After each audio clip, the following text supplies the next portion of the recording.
बिस्मिल्लाहिर्रहमानिर्रहीम। मेरे निहायत ही वाजिबुल एहतराम काबिल सद एहतराम मुसलमान भाइयों और दोस्तों, आज इस वीडियो के ज़रिए से मैं अपने तमाम मुसलमान भाइयों को एक शॉर्ट सा मैसेज देना चाहता हूँ। वो ये कि दुनिया में 3 जगह ऐसी हैं जहाँ पर जाकर इंसान को उसकी ज़िंदगी की हकीकत समझ आ जाती है और ज़िंदगी की पहचान उसको हो जाती है। उन जगहों पर अगर कोई इंसान जाए तो फिर उस इंसान को उसकी ज़िंदगी की जो हकीकत है वो खूब समझ आ जाती है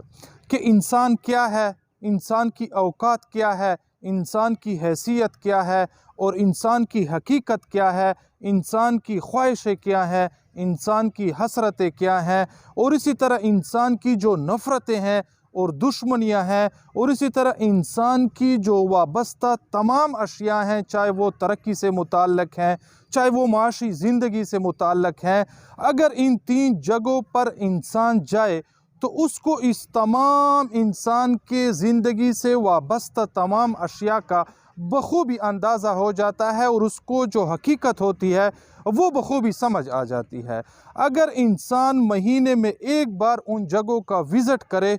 तो फिर उसको जो है इंसान को अपनी ज़ाहिरी और इसी तरह अपनी बातनी हैसियत भी मालूम हो जाएगी और इंसान की जो असल हकीकत है, उसका स्टेटस है और उसका जो मर्तबा और मकाम है और उसका जो आखिरी ठिकाना है वो उसको मालूम हो जाएगा। तो वो क्या है मेरे दोस्तों? उसमें से सबसे पहली जगह जो है वो कब्रिस्तान है और इसी तरह दूसरी जगह जो है वो हस्पताल है और इसके अलावा जो तीसरी जगह है वो थाना, कचहरी और इसी तरह अदालतें और जेल वगैरह हैं। अगर इंसान जाए इन जगहों पर और मुआयना करे और इन जगहों का विज़िट करे तो उसको बखूबी अंदाज़ा हो जाएगा। इसकी मिसाल यूँ समझ लेते हैं कि अगर आप सुबह सवेरे उठें और सबसे बेहतरीन लिबास अपना पहने और अपना सबसे कीमती कोट जो है वो पहन लें, अपने सबसे कीमती टोपी पहन लें और अपने जिस्म पर आप परफ्यूम के स्प्रे लगा लें और अच्छे से जूते पहन कर और अच्छी सी एक गाड़ी में सवार होकर अपने ज़िले और अपने शहर के किसी बड़े कब्रिस्तान में चले जाएं और वहाँ पर उस कब्रिस्तान के इब्तिदा से लेकर उस कब्रिस्तान के आखिरी कब्र यानी उस कब्रिस्तान के इंतहा तक आप तमाम कब्रों के जो कतबे होंगे आप उन सब को पढ़ते जाएं और देखते जाएं तो आपको बखूबी मालूम हो जाएगा कि ये जो कब्रों में पड़े हुए और कब्रों में सोए हुए लोग हैं,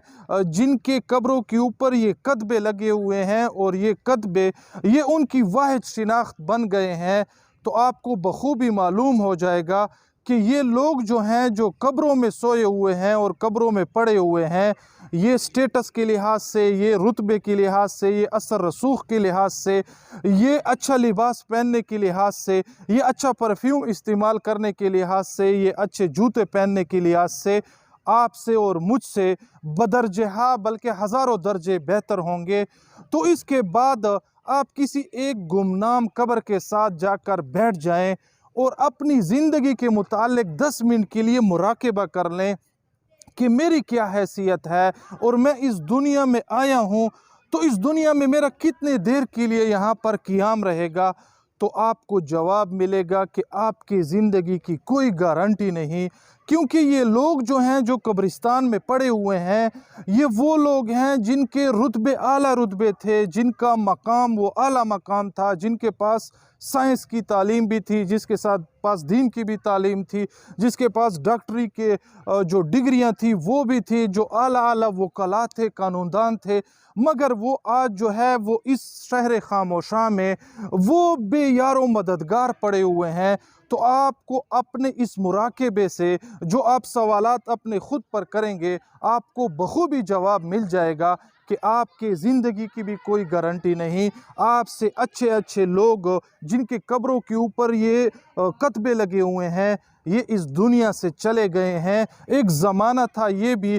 कि ये भी हमारी तरह और आपकी तरह अच्छे लिबास पहनकर और अच्छे जूते वगैरह पहनकर और अच्छे परफ्यूम लगाकर अच्छे अच्छे गाड़ियों में यहाँ पर हमारे और आपके सामने वो ज़िंदगी बसर करते थे। लेकिन फिर यूँ हुआ कि जो उसके फेफड़े थे उससे जब एक बार सांस निकल गई तो वो वापस आना जो थी वो भूल गई। और फिर यही लोग जो हैं, जो ये हमारे कब्रों में पड़े हुए हैं, फिर ये बेचारे और ये बेबस ये दीगर लोगों के कंधों के ऊपर उठाए गए और फिर इस शहर खामोशा कब्रिस्तान की तरफ लाए गए। तो इस बताने का मकसद ये है कि इस दुनिया में हमारा इस दुनिया में क़ियाम जो है वो इंतहाई कलील मुद्दत के लिए, मुख्तसर मुद्दत के लिए है। अल्लाह पाक को भी इस ज़िंदगी में राज़ी करना है, क्योंकि जब पूछा जाएगा क़यामत के दिन तो इंसान से ये पूछा जाएगा कि आपने अपनी जवानी कहाँ गुजारी, आपको जो मैंने दौलत दिया था वो आपने कैसा ख़र्च किया, आपने पड़ोसी के साथ क्या मामला किया, आपने मेरी इबादत किस तरह की। और इसके अलावा इंसान जो है, जो लोग हमारे इन कब्रिस्तानों में पड़े हुए हैं, ये वो लोग हैं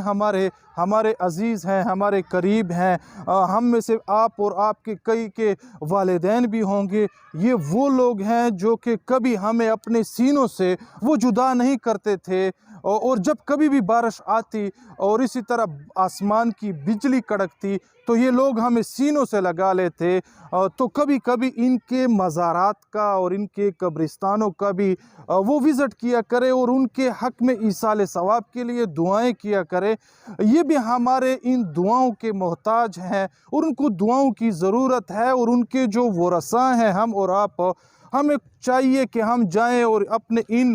जो हमारे फोत हो गए हैं उनके कब्रों पर जाकर कुछ न कुछ ज़िक्र अस्कार, कुछ न कुछ तिलावत कलाम पाक और उनके हक़ में जो है दुआएं की जाए और उनको ईसाल सवाब पहुंचाया जाए। तो इसके अलावा कब्रिस्तान के अलावा जो दूसरा मरहला है जहाँ पर इंसान को अपनी ज़िंदगी की असलियत समझ आ जाती है, वो है हस्पताल। अगर आप हस्पताल पर जाएंगे और हस्पताल में देखेंगे कि हम और आपसे बहुत खूबसूरत नौजवान, बहुत कद आवर किस्म के लोग और बहुत पैसे वाले लोग और बहुत सेहत वाले लोग, वो जब जिस तरह इस दुनिया में खूब खेलते और हंसी और खुशी के साथ ज़िंदगी बसर करते थे, लेकिन आज वो हस्पतालों में दाखिल हैं। उनके साथ उनके गुर्दों ने वफ़ा छोड़ दी है, उनके दिलों के जो रग हैं वो बंद हो गए हैं, उन्होंने उनके साथ बेवफ़ाई कर ली है। और कोई फेफड़ों की बीमारी में मुब्तला है, कोई बड़ी कैंसर की बीमारी में मुब्तला है। तो अगर आप इन हस्पतालों में जाएंगे तो फिर आपको अपनी वजूद की जो असल कीमत है और कदर व मंज़लत है वो आपको बखूबी समझ आ जाएगी। और आप अल्लाह के हुजूर शुक्र अदा कर लेंगे कि या अल्लाह, मुझसे वो बंदा जो किसी बेड पर पड़ा हुआ है और वो मेडिसन ले रहा है और वो ज़िंदगी और मौत की कशमकश में है, या अल्लाह ये महज तुम्हारा फ़ज़ल है और आपका इस निस्बत मेरे पर एहसान है कि आज मैं सेहतमंद खड़ा हूँ और ये जो है बेचारा वो एक बेड पर पड़ा हुआ है। चाहे वो जितना भी अमीर हो, दौलत से आप डॉक्टर भी ख़रीद सकते हैं, दवाई भी ख़रीद सकते हैं, लेकिन शिफा जो है वो आप पैसों से नहीं ख़रीद सकते, वो जो है वो अल्लाह पाक की ज़ात देती है। और इसी तरह अगर आप